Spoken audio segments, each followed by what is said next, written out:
Indonesia, terus tegakkan keadilan. Dan kepada seluruh bangsa Indonesia, ayo kita lawan berita-berita bohong. Ayo kita lawan berita hoax dengan hak. Mari kita lawan berita fitnah dengan fakta. Jadi sekali lagi, jangan ada yang menyebar segala bentuk berita-berita bohong. Saya pikir itu yang ingin saya sampaikan pada kesempatan ini. Kita doakan saja semoga pelakunya akan tertangkap dalam waktu dekat, dan doakan kami sekeluarga agar kami selalu dilindungi oleh Allah Subhanahu wa taala dari makar musuh-musuh Allah Subhanahu wa taala. Dan kami tidak akan pernah takut. Kami ingatkan kepada musuh-musuh kami, demi Allah kami tidak akan pernah takut. Anda melakukan makar dalam bentuk apapun, Anda melakukan operasi intelijen dalam bentuk apapun untuk mentarget kami, saya, istri, anak-anak semua, kami tidak akan pernah takut. Yang kami takut hanya Allah Subhanahu wa taala.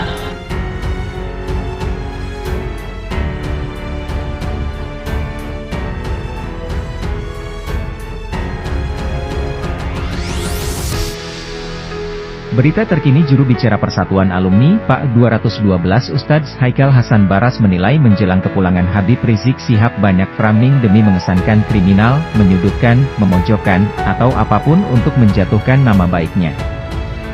Hal itu diungkapkan pada akun Twitter Ustadz yang akrab disapa Babeh ini Haikal_Hasan, Minggu 8 November 2020. Ramai berbedar kabar yang dibumbui rasa dengki, hasut dan diselipkan rasa takut dan curiga, maka terjadilah komplotan yang berupaya untuk menggagalkan kepulangan Habib Rizik Syihab, Habib Muhammad Rizik Syihab, kata Babeh. Ia menyebutkan, hal itu bermula dari soal adanya email yang seolah dari Habib Rizik Syihab yang membatalkan ke maskapai penerbangan. Lalu, lanjut Babeh, beredarnya di Twitter, Facebook pidato Habib Rizik Syihab batal pulang, padahal dengan licik hanya diganti judul oleh sebuah portal. Lebih hina lagi dikutip dan re_tweet oleh sejenis makhluk yang karena kedengkian di hatinya, tak mampu melihat, mendengar atau merasa. Serangan belum cukup sampai di sana, ada lagi YG melempar isu miring bahwa Habib Rizik Syihab itu overstay, sehingga harus dideportasi. Dan lebih sadis lagi, ada pejabat YG menyatakan Habib Rizik Syihab melakukan aib selama tinggal di Makkah. Bahkan pernah difitnah memajang bendera ISIS, katanya. Belum cukup sampai di situ, ada lagi wacana kalau pulang akan dibuka kembali kasus-kasus yang lama sehingga harus berhadapan dengan pengadilan. Juga wacana harus dikarantina dulu 14 hari sehingga bisa jadi tidak diizinkan melakukan acara, menerima tamu, mengadakan walimah dan sebagainya. Mereka lupa bahwa netizen sekarang sudah cerdas. Bisa memilih berita benar atau sampah, serta dengan mudah dapat melakukan cross-check langsung dengan berita yang valid. Dan hanya dari orang yang selama ini menjadi wakil atau juru bicara atau sekretaris sajalah yang dapat dipercaya, katanya. Sebagai juru bicara PAK 212, ia mengatakan, ia ingin tegaskan bahwa sampai saat ini Habib Rizik Syihab akan tetap pulang dengan pesawat Saudi Airlines nomor penerbangan SV816, berangkat Senin, 9 November 2020 pukul 19.30 waktu Saudi dan akan tiba di tanah air di Terminal 3 Bandara Soeta, Selasa 10 November 2020 jam 9 waktu Indonesia Barat. Habib Rizik Syihab secara resmi juga mengucapkan terima kasih kepada Raja Salman bin Abdul Aziz, Kementerian Dalam Negeri Saudi Arabia, Kepolisian Saudi Arabia serta Kantor Imigrasi YG memberikan perpanjangan visa sehingga resmi dan tidak ada denda apalagi overstay atau dugaan kejahatan lain, katanya. Saya jadi ingat kasus Takeaway yang membunuh majikan, WNI YG melakukan kejahatan seksual, DLL. Negara hadir dalam pembelaan, menyediakan bantuan hukum, melakukan negosiasi DG negara tersebut. Bandingkanlah dengan perlakukan terhadap HMRS. Silahkan netizen beropini, katanya. Disebutkan, Habib Rizik Syihab bukan bandar narkoba. Beliau mendatangi tempat maksiat dan menyelamatkan banyak pemuda dan pemudi YG terjerat asusila dan narkoba. Beliau melakukan ini di berbagai daerah dan tidak sedikit harta beliau habis untuk ini. Habib Rizik Syihab bukan koruptor.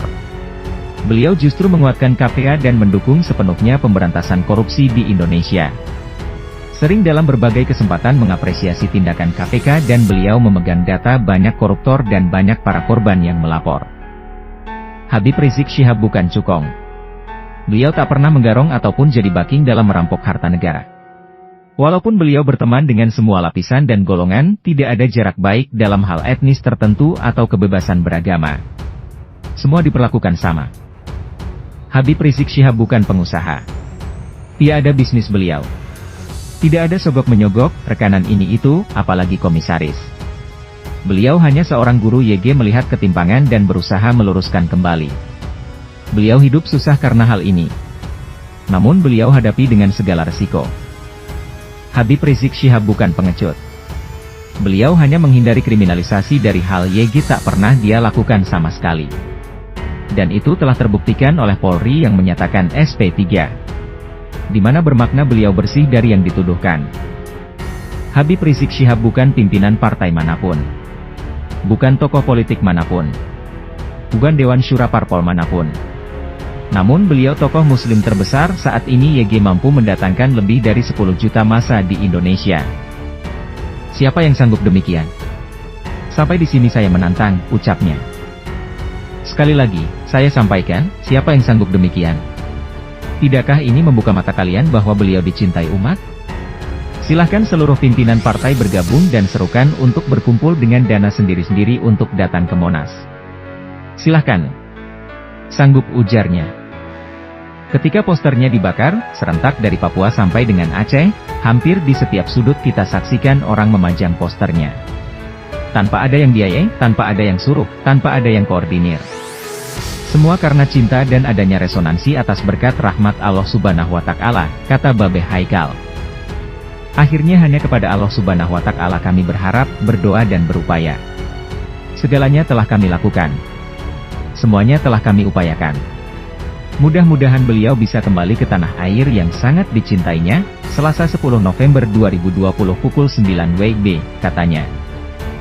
Sebelumnya Imam Besar Front Pembela Islam, FP, Habib Rizik Syihab menyatakan kepulangannya ke tanah air tidak melalui jalur izin keluar atau bayan safar melainkan lewat perpanjangan visa yang sudah bertahun-tahun mati.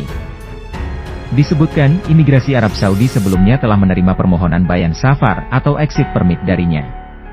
Namun, jelang kepulangannya, pada Selasa 3 November 2020, imigrasi di Jeddah membatalkan permohonan itu. Pada saat-saat akhir, keimigrasian di kota Jeddah, kami mendapatkan kenyataan ternyata akhirnya rencana bayan safar yang semula akan diberikan kepada saya dan keluarga dibatalkan, kata Rizik dalam jumpa pers Rabu 4 November 2020 yang baru diunggah Front TV pada Kamis 5 November 2020. Ia mengaku sempat khawatir setelah pembatalan itu karena bisa membuatnya tak bisa meninggalkan Arab Saudi. Setelah mendapat penjelasan dari otoritas Saudi, Rizik menyebut pembatalan bayan safar miliknya itu dilakukan demi kebaikannya sendiri. Walaupun saya dimaafkan, dimaklumi, kemudian diizinkan pulang, tapi catatan itu menjadi buruk.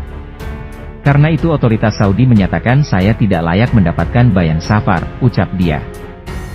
Meski begitu, Rizik tetap bisa pulang ke Indonesia. Imigrasi Saudi langsung memberi opsi lain, yakni memperpanjang visa Rizik yang telah mati 2 tahun 5 bulan. Nah, ini satu anugerah dari Allah Subhanahu wa Ta'ala yang luar biasa dan saya menyampaikan terima kasih banyak kepada pemerintah Arab Saudi yang telah mengambil satu kebijakan yang luar biasa, tutur Rizik.